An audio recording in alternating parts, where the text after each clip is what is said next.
Bonjour Gilles. Bonjour Marie. Oui, bonjour. Comment ça va aujourd'hui? Très bien, merci. Bien, merci beaucoup. Je te remercie d'abord pour ton temps et pour m'avoir accueilli dans ton beau restaurant. Merci. Merci beaucoup. Aujourd'hui, on va discuter un peu des défis des immigrants. Je parlerai des défis financiers. Quelles sont les difficultés que les immigrants rencontrent au début quand ils viennent d'arriver du point de vue financier en matière de gestion des finances? Alors, est-ce que vous avez des astuces ou des erreurs que vous avez commises quand vous êtes arrivé ici et que vous avez pu corriger le plus vite possible, que tu aimerais discuter avec moi? Alors, j'aimerais dire déjà que je me considère tout d'abord comme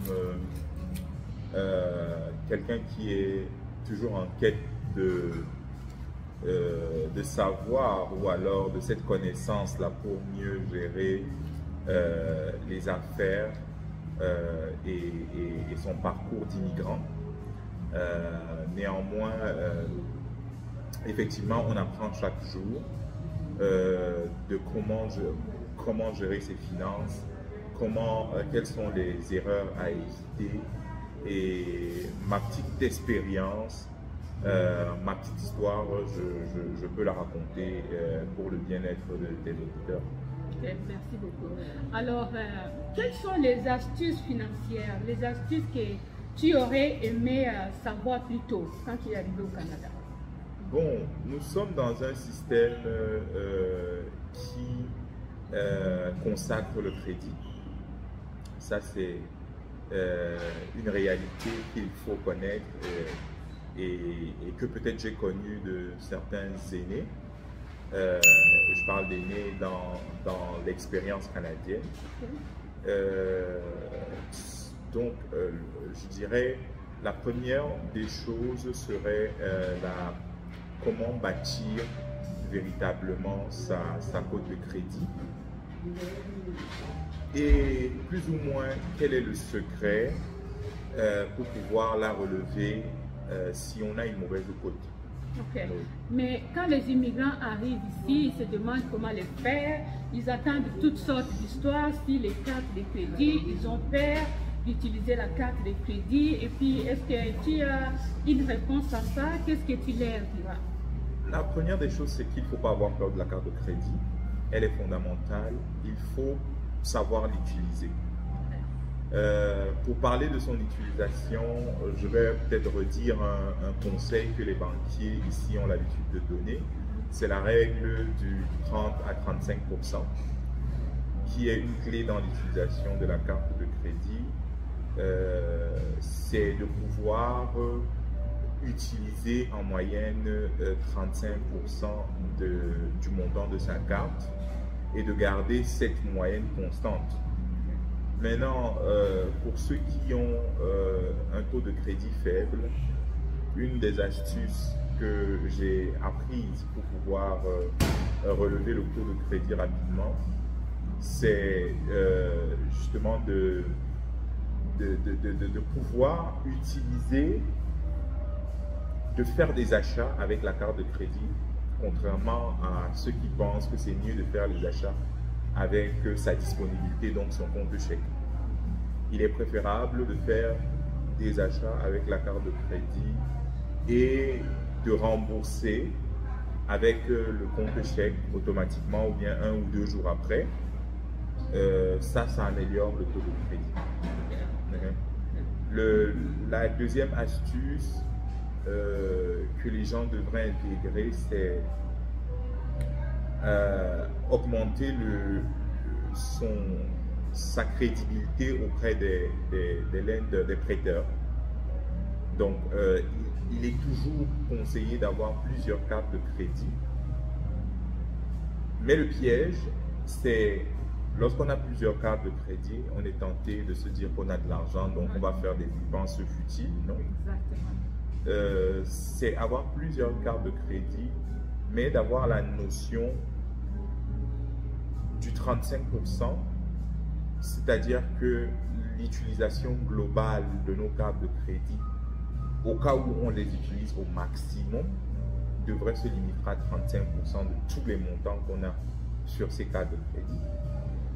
Ou alors, la manière la plus efficiente pour ceux qui veulent travailler sur leur crédit, ce serait de faire des achats avec différentes cartes de crédit, mais des achats qu'on rembourse aussitôt ou un jour après. C'est-à-dire, je fais un achat de 50 $ avec une première carte de crédit. 2 jours après, je vais rembourser. Le prochain achat que j'ai à faire, je le fais avec une autre carte de crédit. 2 jours après, j'ai remboursé. Ça fait qu'on augmente notre crédibilité chez plusieurs prêteurs au même moment. Et ça, c'est très bon pour la construction de notre code de crédit. Donc, ne pas avoir peur du crédit, avoir plusieurs cartes de crédit, l'utiliser sagement en respectant la règle des 35%. Et je dirais que c'est toujours arrimer nos demandes de carte de crédit à nos revenus. Je ne demande pas à quelqu'un qui n'a pas de revenus. J'allais te poser cette question, je dis, 30-35% par rapport à quoi? À quoi? Non, je ne demande pas à quelqu'un qui n'a pas de revenus du tout, ou alors qui a de très faibles revenus, de prendre 10 cartes de crédit. Non. Oui. Mais en fonction de nos revenus, on peut avoir plusieurs cartes de crédit avec des limites abordables. Je dis n'importe quoi, quelqu'un peut avoir 5 cartes de crédit de 1000 $.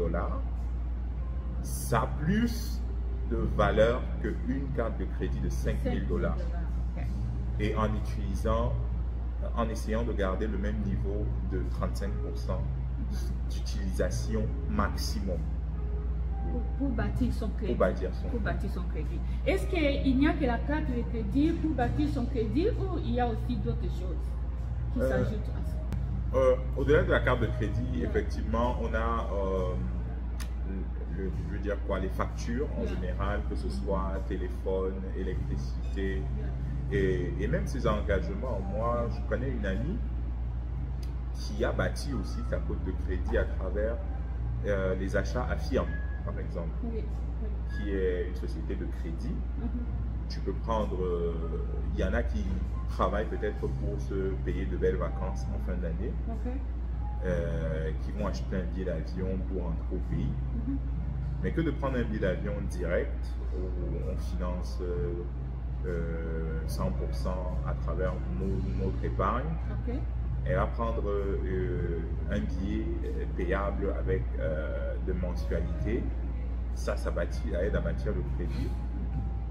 Tant est que les remboursements sont faits à temps pour éviter les intérêts et voilà, pour montrer qu'on respecte ses engagements. Et la pénalité quand on ne paye pas. Éviter aussi la pénalité quand on ne paye pas. Voilà, quand on ne rembourse pas. Ça. Donc, ces différentes astuces qui peuvent fonctionner en fonction de la situation de chacun, celui qui consomme peut-être, qui fait des achats, celui qui a acheté un téléphone parce que c'était une nécessité, il a joint peut-être l'utile et l'agréable, parce qu'il a un nouveau téléphone, mais aussi parce qu'il a pris un moyen de remboursement qui lui permet d'améliorer sa crédibilité évolutivement. Est-ce que vous avez de l'expérience ou vous avez entendu des histoires des gens qui ont eu une mauvaise surprise ici, l'utilisation de la carte de crédit par exemple? Oui, l'utilisation de la carte de crédit vient déjà sur la malconnaissance de son principe de fonctionnement et de ce que c'est un argent qui est là.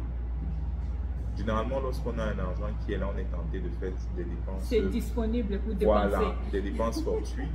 Mais il y en a aussi qui se retrouvent à faire 5-6 jobs parce qu'ils ont un niveau d'engagement assez élevé et lorsqu'il faut rembourser, on se retrouve en train de prendre des jobs pour rembourser des cartes de crédit. C'est de l'argent qui est certes disponible, mais qui doit pouvoir être dépensé dans l'optique de rembourser immédiatement et pour des choses vraiment nécessaires. Ok. Je dirais que dans le cas idéal, il faut dépenser selon son budget. Oui. Si vous avez déjà établi votre budget pour vos dépenses fixes, variables et vos loisirs, par exemple, vous savez qu'il y a un montant que vous ne pouvez pas dépasser. Alors, vous pouvez utiliser la carte de crédit pour ces achats-là parce que vous savez que c'est dans votre budget, c'est dans votre revenu mensuel, alors c'est remboursable. Vous pouvez les rembourser facilement au lieu d'utiliser la carte de crédit parce que l'argent est disponible sans y penser et puis là, vous vous êtes retrouvé avec des dettes. Très bonne emphase, Marie, parce que c'est des dépenses, comme tu as dit, c'est des dépenses qui sont déjà planifiées. Il est préférable d'utiliser la carte de crédit pour des dépenses qui sont déjà planifiées. Oui. Je prends un exemple. Ma popote du mois me coûte 300 $. Alors, je sais que je vais dépenser ces 300 $ au magasin pour acheter la popote du mois. Oui. Mais que de prendre l'argent en espèces et de faire mes courses, ou alors de prendre l'argent dans mon compte de chèque pour faire mes courses, je vais au magasin, je fais mes achats de 300 $, je paye avec ma carte de crédit. Exactement. Et le lendemain, parce que c'était prévu de payer la popote, je débourse, je retire les mêmes 300 $ de mon compte de chèque pour rembourser ma carte de crédit, ou 2 jours après ou 3 jours après. Oui. Ça, c'est des dépenses qui sont régulières. Oui. Et qu'on va faire régulièrement avec la carte de crédit et qui seront remboursées régulièrement et qui vont augmenter notre code de crédit. Maintenant, si dans ma planification, j'ai prévu faire un achat à la fin du mois, donc je l'avais déjà planifié, j'ai prévu acheter un ticket de concert, par exemple. Il y aura un concert. Voilà. C'est le 2 ou le 1er Le 1er septembre. Le 1er septembre, donc, il y aura un concert ici. Si j'ai prévu d'acheter le ticket du concert d'Africa Jazz Lounge, parce que c'est une dépense prévue, je vais faire l'achat avec ma carte de crédit. Et comme c'était budgétisé, 2 jours après ou 1 jour après, je vais prendre l'argent dans mon compte chèque pour rembourser ma carte de crédit. Ces mouvements d'entrée et sortie là, c'est ça qui m'aide à bâtir ma cote de crédit. Mais si rien n'est planifié et que j'ai passé le temps à faire juste des dépenses à travers ma carte de crédit, lorsque j'atteins le seuil de la carte, je me trouve embêté parce que où sont les revenus qui vont rembourser cette carte? Et lorsque je commence à payer les intérêts, c'est bon pour les prêteurs parce qu'eux, ils reçoivent les intérêts. De l'argent. Mais à la fin, lorsqu'on va tenter de demander une augmentation de limite ou on sera dans un projet sérieux, on verra qu'on n'a plus de marge de crédit pour financer le projet sérieux ou la situation imprévue. Alors, qu'est-ce que tu penses des conséquences quand on gâte déjà son score de crédit alors que vous avez des opportunités d'affaires ou des opportunités d'emprunt qui vous arrivent à ces moments-là, mais votre crédit n'est pas bon? Alors, qu'est-ce que vous pensez de ça? Oh, je pense également que ce n'est pas... c'est pas une fatalité. Et il ne faut surtout pas... c'est pas une fatalité et il ne faut surtout pas s'alarmer. Oui. Parce que le système, comme je l'ai dit, est fait de manière à aider les uns et les autres à reconstruire, à rebâtir leur code de crédit rapidement. C'est pas perdu. Non, c'est pas perdu d'avance. Il suffit de travailler en 6 mois, 3 mois, 6 mois, on peut travailler à reconstruire son crédit. C'est juste de changer et de changer ta façon d'utiliser et d'utiliser ces petites astuces du paiement de... Parce qu'en réalité, souvent, lorsqu'on a une mauvaise cote de crédit, ou alors lorsqu'on a trop utilisé la carte de crédit, on a tendance à avoir peur de la réutiliser. Il faut la réutiliser, mais en budgétisant les dépenses et en remboursant automatiquement. Oui. C'est-à-dire que dans la planification de mon mois, les dépenses courantes vont continuer d'être faites avec la carte de crédit et seront remboursées un jour après. Mais en plus de cela, on va allouer un montant qui va apurer l'encours de crédit actuel. C'est-à-dire si ta carte a dépensé les 35%, il faut faire une planification sur les 6 mois en fonction de tes revenus, sur comment rembourser l'encours actuel et la ramener à 35%. En même temps qu'on continue de faire les achats des dépenses courantes avec la carte et qu'on les rembourse aussitôt. Oui, effectivement, tu m'as juste rappelé quelque chose, parce qu'il y a des gens qui payent seulement les minimums requis pour la carte de crédit. Oui. Tu peux avoir 10 000 $ de dette et puis là, on te dit ton minimum à payer c'est 100 $. Prenons l'exemple des 100 $. Et il y en a qui payent seulement les minimums. En payant seulement les minimums, ça ne va pas t'aider. Tu t'endettes de plus parce que tu vas payer plus d'intérêts. Alors les gens doivent savoir que payer les minimums seulement, ça ne les aide pas. Oui, effectivement, ça n'aide pas. Il faut faire une planification qui permet de rembourser l'encours rapidement. Lorsque ça nous a permis de rattraper le niveau des 35%, à ce moment, en continuant à faire les dépenses et en les couvrant rapidement, la cote de crédit va augmenter rapidement. Ok, merci beaucoup. Et aussi, j'ai une autre question à propos de la gestion de nos finances. Quand on arrive ici, la première chose dans nos têtes, c'est trouver du travail. Et puis, là, on a trouvé du travail, on commence à recevoir les salaires. Mais comment nous gérons ça? Comment nous gérons notre finance? D'une manière générale, qu'est-ce que tu vois autour de toi? Bon. Peut-être si tu as aussi ton expérience personnelle. Moi, je pense que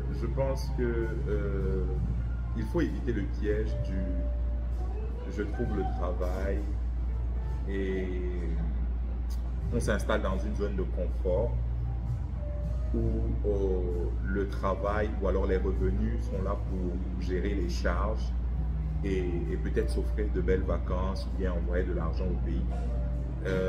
C'est beau, mais comme partout ailleurs, le travail peut s'avérer précaire et le travail ne peut pas nous assurer des revenus ou alors de gérer les besoins dans le temps.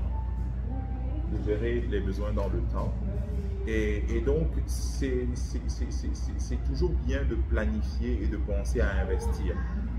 Et maintenant, l'investissement se fait différemment d'une personne à l'autre en fonction de son appétit pour le risque ou pas et sa passion pour X ou Y domaine. Donc ça, c'est des réflexions qu'il faut avoir, mais il faut avoir un objectif de devenir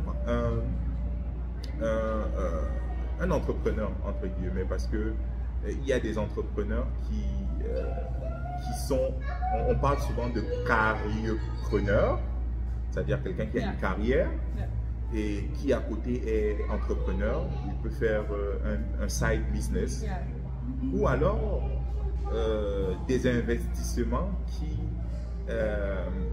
rentabilisent notre argent de manière, j'ai envie de dire, passif. C'est-à-dire on a fait un investissement sur un placement et l'argent qui travaille pour nous. Ça, c'est une autre manière de faire des investissements. Mais il faut avoir cette vision-là parce que seul le salaire ne peut pas permettre dans le temps, avec les familles qui augmentent, avec les besoins qui augmentent, parce que plus les enfants grandissent, plus leurs besoins augmentent, avec la crise, parce que plus les temps s'en vont, plus les conditions économiques s'endurcissent. À ce moment, il faut compter sur le salaire et il faut aussi prévoir, je veux dire, les cas imprévus, parce qu'aujourd'hui, on peut avoir toute sa santé pour travailler, mais il suffit peut-être d'un cas de maladie ou d'un effet qu'on ne souhaite pas, qui peut handicaper notre capacité à générer des revenus en tant que salarié. Lorsqu'on est entrepreneur, je ne dis pas qu'il n'y a pas de risque, mais il peut avoir un plan de continuité. Toute entreprise doit prévoir un plan de continuité au cas où son promoteur n'est pas là, au cas où son actionnaire principal n'est pas là. Ce plan de continuité peut permettre de rémunérer l'actionnaire principal, même si lui-même il ne travaille pas.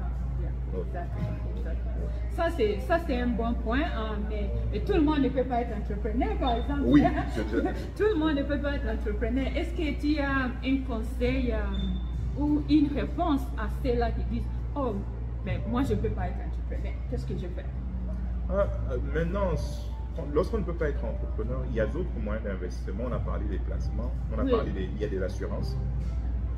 Parce qu'il faut, surtout nous en tant qu'immigrants, il faut comprendre l'environnement dans lequel on est. Exactement. Il faut se prémunir, c'est-à-dire regarder sa situation personnelle et se dire, aujourd'hui, si je n'ai pas mes revenus, comment est-ce que je m'en sors?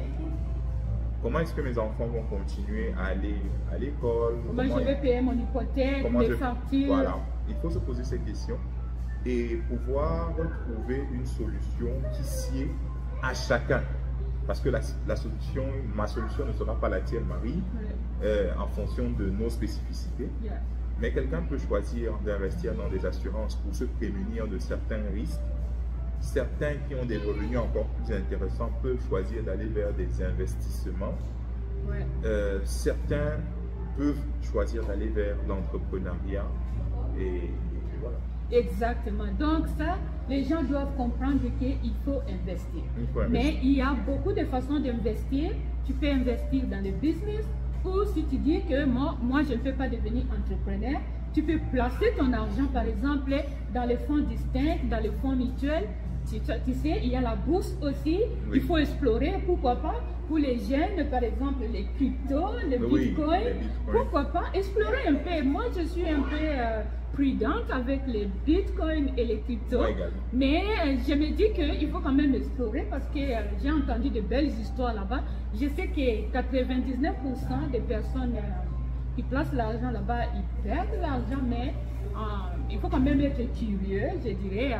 1% ou 2% de ton revenu, tu mets là-bas juste pour essayer. Mais d'une manière générale, je dirais, il faut investir. Je suis d'avis avec toi. Tout le monde ne peut pas être comme entrepreneur, mais je crois que tout le monde peut être investisseur. Okay? Être investisseur n'est pas seulement dire qu'il faut construire des immobiliers ou faire des business, mais tu peux placer ton argent qui va travailler pour toi. Par exemple, tu peux générer des intérêts ou des dividendes avec tes placements qui vont t'aider dans l'avenir.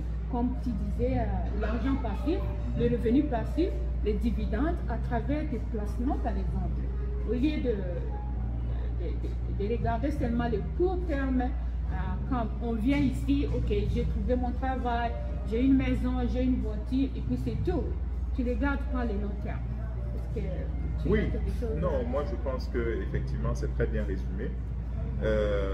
Vraiment, chacun doit regarder sa situation. Je prends le cas d'un couple de salariés qui au Canada depuis quelques années déjà. Ils ont réussi à se bâtir de bonnes côtes de crédit. Tous les deux ont de bons revenus, employés du gouvernement. Ça peut être des avantages en termes d'investissement. Exactement. Ils peuvent avoir accès au mortgage, par exemple, parce que lorsqu'on vient avec le profil d'employé du gouvernement, les banques, elles aiment ça. Mais ça peut leur permettre de prendre une maison où ils décident, par exemple, de louer le basement. Oui, mais là, tu viens de soulever un point important parce que quand on arrive ici, on ne connaît pas les enjeux. Tu vois, on a envie d'acheter une maison, mais on ne sait vraiment pas quel type de maison acheter qui va nous rapporter. Parce qu'on sait que quand tu achètes une maison au seul but de te fournir un logement, ça ne ramène pas de l'argent. C'est une dette. En fait. C'est une dette, c'est pas un actif. Mais comment faire en sorte que tu puisses acheter une maison qui va se transformer en actif pour toi? Ça aussi, ce sont des choses que nous, on ne connaît pas. Combien d'entre nous, les immigrants, on a acheté des maisons seulement pour habiter et là, on est endetté. C'est pour ça qu'on parlait d'investissement. J'essayais juste de présenter une sorte d'investissement qu'un couple peut décider de faire. C'est-à-dire qu'en même temps qu'on satisfait un besoin d'avoir une maison, à côté de ça, on a un revenu additionnel qui nous permet de participer à l'amortissement de l'hypothèque. Donc, c'est pour dire que c'est des situations sont différentes d'une personne à l'autre. Mais il faut que les gens soient aussi informés. Aillent à la recherche de l'information. C'est Oui. un peu comme pour les crypto-monnaies. La quête de l'information peut permettre de conforter son choix Oui. sur ce que la crypto-monnaie, c'est une bonne alternative d'investissement, ou alors aller vers d'autres sources d'investissement qui sont plus adaptées à ma situation. Oui. Donc, en tant que nouveau, moi je ne dirais même pas seulement pour les nouveaux migrants, parce qu'il y a des gens aussi qui sont installés dans un confort d'ignorance, après 15 ans au Canada, après 20 ans au Canada, et après qu'ils voient que l'horizon est trop, c'est-à-dire leur avenir est derrière. Ils n'ont plus le courage de recommencer. Oui, il n'est jamais trop tard. Il n'est jamais trop tard. Il faut aller à la recherche de l'information. Il faut comprendre l'environnement, essayer, c'est-à-dire ça doit être un objectif pour toute famille, comprendre l'environnement dans lequel on vit. Le rêve américain est encore possible. Amen. Il est encore possible. Oui, je te crois et je sais de quoi tu parles. Là, mais il est possible pour celui qui cherche. Pour les visionnaires. Oui, pour celui qui cherche, pour celui qui prend des risques, pour celui qui a une vision, qui a un objectif et qui sait là où il va. Donc, pour aller loin, il faut ménager sa monture, apprendre sur les investissements, apprendre sur les bonnes pratiques en termes de crédit. Apprendre, ça fait partie de la monture qu'on... Mais comment les gens vont apprendre ça quand les gens restent à la maison? Par exemple, comment les gens vont apprendre, comment ils vont avoir les informations? C'est pour ça que tu es là, Marie. et c'est pour ça que tu es là, parce que c'est une très belle initiative. Au-delà des services que tu peux proposer, de prendre sur toi d'éduquer nos compatriotes. L'éducation financière. L'éducation financière. L'éducation, au-delà même de l'éducation financière, je dirais que c'est une éducation sociétale, parce que ça nous aide à comprendre la société, quels sont les enjeux et donc c'est une très belle initiative. Parce que la façon de gérer les finances en Afrique, ce n'est pas la même chose qu'au Canada, par exemple. Oui. Oui. Ça c'est clair que c'est pas la même chose. Et beaucoup, on a passé une grande partie de nos vies en Afrique. Il faut réadapter le logiciel, se mettre à jour par rapport au nouvel environnement. Et malgré les difficultés, garder le moral de ce que c'est faisable. Il y en a qui l'ont fait, il y en a qui ont réussi. Et essayer de se cultiver, d'essayer d'avoir des histoires inspirantes, que ce soit à travers, aujourd'hui Internet nous donne accès à tout. Et donc on a de nos frères immigrants aux États-Unis qui ont eu des success stories. Redire ça, comprendre quel a été leur défi, leur histoire, et ça peut aussi nous aider. Oui. Donc, c'est la recherche de l'information. Au lieu de rester dans la zone. Mais il y a des personnes qui ont l'information, mais qui hésitent de prendre l'action, par exemple. Voilà. Je pense qu'après la recherche de l'information, l'autre étape fondamentale pour tout succès, c'est décider de prendre l'action. Il faut se mettre dans l'action. Oui, il faut se jeter. C'est un peu comme un investissement. C'est l'investissement ou alors le résultat de l'investissement n'est que le fruit de la semence qu'on a produit, qu'on a semé il y a, excusez-moi, des années avant. On ne peut pas prétendre devenir riche si on ne fait pas d'efforts. Oui, on a un salaire à la fin du mois parce qu'on est sorti pendant 30 jours pour avoir ce salaire. Maintenant, si on veut aller au-delà de ce salaire, pour avoir des revenus plus importants que ce que nous donne le salaire, quel est l'effort qu'on fait? Quelle est la semence qu'on plante? Notre investissement, c'est la semence qui va nous donner des gains futurs. Il faut choisir de le faire. Donc, tu veux parler aussi de diversifier ses revenus? C'est Après l'étape d'investissement, j'ai envie de dire c'est un procédé. Si on commence à dire aux gens diversifier. Mais quand je parle de diversification de revenus, je ne parle pas de diversifier l'investissement, de revenus. C'est-à-dire que quand moi je travaille, j'ai un emploi de la journée, comme je peux le dire comme ça, mais je fais d'autres choses. Donc tu payes d'autres. Je suis en train de diversifier les revenus. Ça, oui, effectivement, c'est bien ce qu'on a dit un peu plus tôt. Vraiment, au-delà de son salaire, penser à l'investissement. Oui. Ça, c'est vraiment pour diversifier, pour s'assurer que on a des... Pour s'assurer qu'on garantisse à la famille des revenus, même en cas de difficulté ou en... Oui, ça c'est une chose.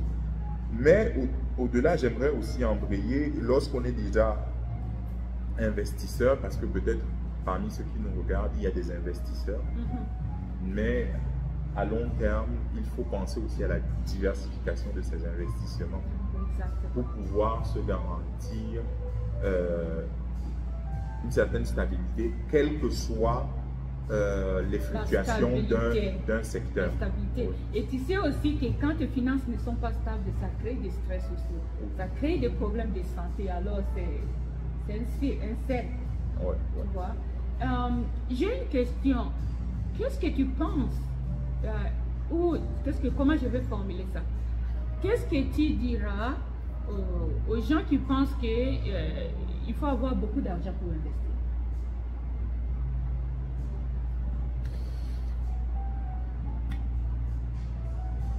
Je vais répondre à cette question en deux volets. Le premier volet, c'est qu'il faut toujours commencer quelque part. C'est-à-dire que aujourd'hui, on peut commencer en faisant des sandwichs, en proposant 10 sandwichs par jour et en essayant d'engranger des revenus. La même personne qui a commencé en nous proposant des sandwichs, demain va passer à un plat de riz. Exactement. Et il va grandir, c'est un processus, mais il faut toujours commencer quelque part. La deuxième des choses, c'est qu'on est dans un système qui valorise le crédit. C'est pour ça que je disais, l'investissement peut être bâti, même sur ce qu'on n'a pas. On dit le crédit est multiplicateur de richesse. Si on a accès au crédit, si on a une bonne cote de crédit et qu'on a l'habitude de faire une bonne utilisation de nos ressources issues du crédit, on peut utiliser notre crédit pour investir dans une affaire qui va apporter de l'argent. Mais le point de départ, comme on disait, c'est commencer. C'est commencer avec le peu qu'on a. C'est d'innover. C'est d'essayer d'aller au-delà de ce qu'on peut avoir avec le peu de ressources qu'on a. Ouais. Mais ce que moi j'ai remarqué aussi avec l'expérience, vraiment, on n'a vraiment pas besoin d'argent pour tout commencer. Voilà. On a seulement besoin des idées et la motivation. Ouais. Ok? Moi, c'est ce que je dirais aux gens. L'argent, oui, c'est important, mais si on regarde bien, on n'a pas vraiment besoin d'argent pour commencer. Les études montrent que beaucoup de millionnaires ont commencé à partir de rien. Ok, d'une manière générale, je dirais, qu'est-ce que tu conseillerais à quelqu'un qui vient de s'installer au Canada, qui ne connaît vraiment pas les systèmes financiers, comment ça marche? D'une manière générale, qu'est-ce que tu conseillerais à la personne de faire? Je dirais de faire beaucoup de recherches, d'explorer l'environnement, de se créer un carnet d'adresses, d'aller à la rencontre d'experts comme Marie de nos différentes communautés pour apprendre quelles sont les ressources disponibles pour pouvoir se créer et se construire une santé financière ici au Canada. L'avantage, c'est que lorsqu'on vient d'arriver, on est dans une phase de recommencement. Et justement, quelle que soit l'expérience qu'on a de nos pays africains, il faut pouvoir, avec le nouvel environnement dans lequel on est, partir à zéro et avec de bonnes pratiques, c'est plus facile pour réussir. Pour réussir, okay. Je vois que vous êtes bien installé ici. Déjà, vous avez un restaurant ici au Canada. Comme immigrant, est-ce que vous n'avez pas eu peur de vous lancer? Oh, j'avoue que moi, je suis quelqu'un qui... je n'ai peur de rien. Comme dit mon père, il n'y a que deux alternatives possibles. Soit tu réussis et tu es content, soit tu échoues et tu apprends de quelque chose. Donc, Amen. Connaissant ces deux alternatives, je me suis préparé pour ça. Okay. C'est une activité que j'ai exercée au Cameroun. J'ai eu un restaurant lorsque j'étais dans mes années universitaires. C'était un projet de rebâtir quelque chose de plus stable. Et dans un pays étranger où on arrive, je me suis dit, pourquoi pas se donner le moyen de non seulement bâtir quelque chose de fort, d'impactant, mais aussi d'offrir des emplois, de montrer que on peut venir d'ailleurs, mais avec l'ambition, le savoir-faire et l'expertise pour établir quelque chose de pérenne. Tu viens de dire quelque chose de très important et pour ça, je vais soulever 2 points.